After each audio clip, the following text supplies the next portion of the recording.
Today on Passion for Food, I'm sharing a culinary experiment that went oh so right. This caramel Dutch baby.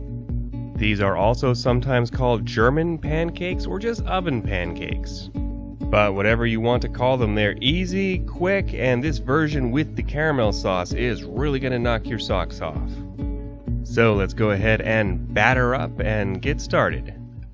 I actually got this recipe for Dutch baby batter from old Chef John. He's one of my favorites here on YouTube, and this one is a little different in that it calls for a half a cup of packed flour, and that means you want to scoop it out of the bag just like that. You don't want to use the scoop and fill method.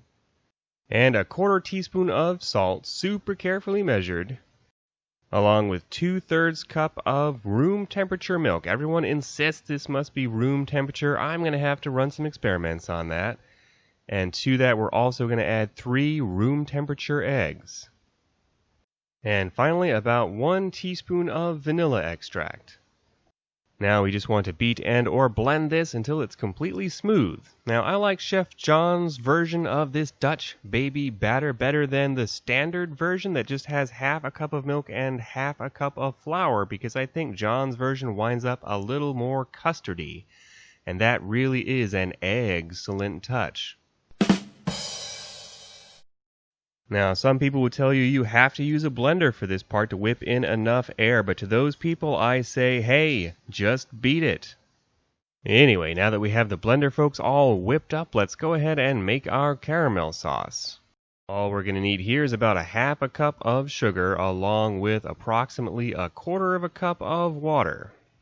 The water here is a little bit of a cheat. It just helps keep the temperature in the pan from getting too hot as all the sugar melts. So it's not technically necessary, but unless you're some kind of caramel guru, I definitely recommend the water, or you might wind up getting yourself into a bit of a sticky situation. Caramel is one of those things that goes from divinely perfect to disgustingly burnt in a very short amount of time, so we want to keep an eye on this. At this point, all of our water has evaporated, and we've cut our heat down to medium, so we're just watching for that telltale amber color as the sugar caramelizes. Once we see that, we can start just gently stirring our sugar around to distribute that heat evenly through the pan. So at this point, we're just basically playing chicken with our pan of melted sugar syrup here. We want to let this caramelization develop just as far as we dare without letting it burn and turn bitter on us. And once this caramelization begins, it's all going to happen very quickly, so don't walk away from this. And we want to have our half a cup of cream ready to go.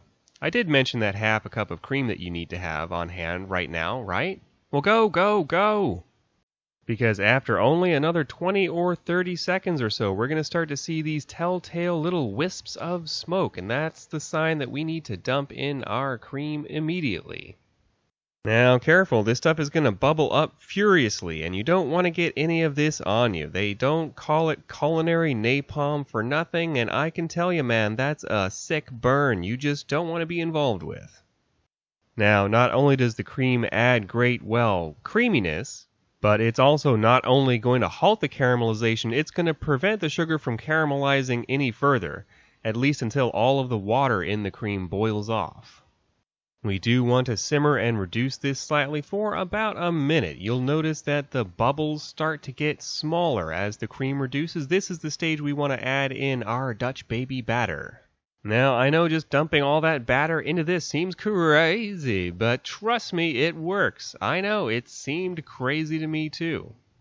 But let's stash this in a 425-degree oven for 20 minutes and watch our creation slowly rise.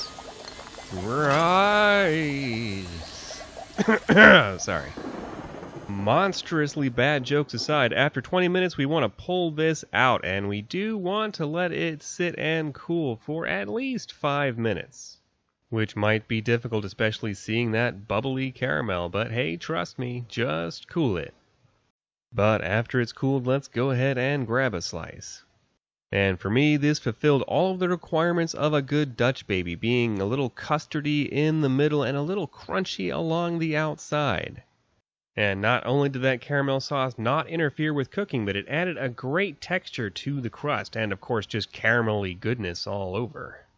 This was definitely a fun culinary experiment for me, and if you enjoyed it and this episode of Passion for Food, give me a thumbs up below and consider subscribing and hitting that little bell so you don't miss our future recipes. And check out one of the other great videos playing on the screen now.